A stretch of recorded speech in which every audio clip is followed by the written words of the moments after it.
여러분, 혹시 한 사람의 작은 친절이 천년을 가는 명문가를 만들 수 있다면 믿으시겠어요?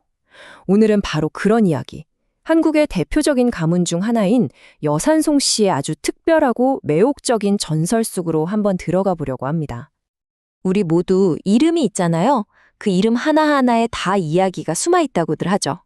그렇다면 한국의 대표적인 명문가, 바로 이 여산송 씨의 천년이나 되는 긴 이야기는 대체 어디서부터 시작된 걸까요? 자, 이제 본격적으로 그 시작을 따라가 볼 텐데요. 정말 흥미로운 게 뭐냐면요. 이 어마어마한 가문의 시작이 무슨 대단한 왕이나 장군이 아니었다는 거예요.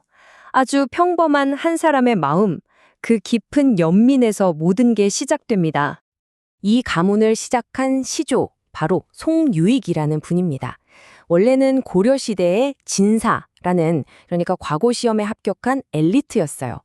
그런데 전설에 따르면 말이죠. 그의 커리어 시작이 좀 독특합니다. 바로 감옥을 지키는 평범한 간수였다고 해요. 바로 이 지점에서 송유익의 인생과 가문의 운명이 통째로 바뀝니다. 어느 날 억울하게 사형을 선고받은 한 죄수가 그에게 이렇게 정말 절박하게 애원하는 거죠. 이때 송유익이 정말 놀라운 선택을 합니다. 자신의 모든 걸 걸고 그 죄수를 몰래 풀어주고 심지어는 자기가 대신 감옥에 들어가요. 당연히 이 일 때문에 결국 지위에서도 파면당하고 맙니다. 아니, 보통 사람 같으면 이런 결정을 할 수 있었을까요? 근데 이야기가 이걸로 착한 일 하다가 망했네 하고 끝나면 재미없죠. 목숨을 건진 그 남자가 은혜를 잊지 않았던 거예요. 세월이 흘러서 송이익을 다시 찾아오는데 정말 상상도 못한 방식으로 보답을 합니다. 그 보답이 뭐였냐면요. 바로 명당 자리였습니다. 이 풍수지리에서 말하는 명당이라는 게 쉽게 말해 후손들이 대대로 잘 풀리게 해주는 최고의 땅이거든요. 근데 이 자리가 보통 자리가 아니었어요. 호남 지역 8대 명당 중 하나로 몇 대에 걸쳐서 덕을 쌓아야 겨우 얻을 수 있다는 그런 전설적인 곳이었습니다. 자, 그럼 이제 궁금해지죠. 그래서 그 명당 덕분에 정말 가문이 번성했을까요? 과연 전설은 현실이 되었을까요? 한 사람의 선행이 어떻게 거대한 가문의 초석이 되었는지 그 결과를 한번 보시죠. 결과는 놀라웠습니다. 몇 세대가 지난 후에 정말로 그 애원이 실현되어 송유익의 증손자였던 송송래라는 인물이 고려 말에 지금으로 치면 국무총리 격인 중찬이라는 최고 관직에 오르게 됩니다. 이 송송래가 원종이라는 왕이 다시 권력을 잡는데 아주 결정적인 역할을 해요. 그래서 좌명공신 1등이라는 최고의 칭호도 받고 결국 여산송 씨라는 가문을 명실상부한 국가 최고의 명문가 중 하나로 만들게 된 거죠. 바로 이분 덕분에 여산이 본관으로 딱 자리 잡게 된 겁니다. 가문의 위상이 어느 정도였냐면요. 정말 상상을 초월합니다.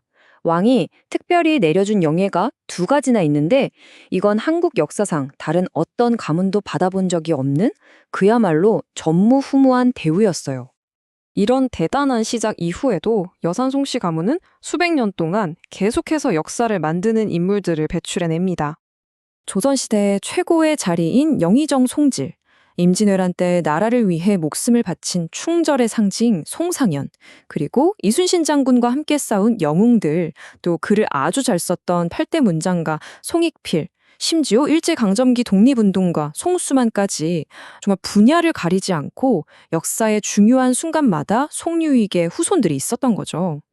이 흐름을 보시면 딱 감이 오실 거예요. 고려시대의 송송뇌가 가문의 기틀을 다지고 조선시대 내내 영의정, 전쟁 영웅을 배출하다가 나라가 위기에 처한 일제강점기에는 독립운동가를 정말 한 시대도 빠짐없이 꾸준하게 나라에 영향을 미친 가문이라는 걸 알 수 있습니다. 자, 그럼 이제 시간을 훌쩍 뛰어넘어서 현대로 한번 와볼까요? 1000년이나 지난 오래된 이야기가 과연 오늘날에도 어떤 힘을 가질 수 있을까요? 때는 1970년대 대한민국.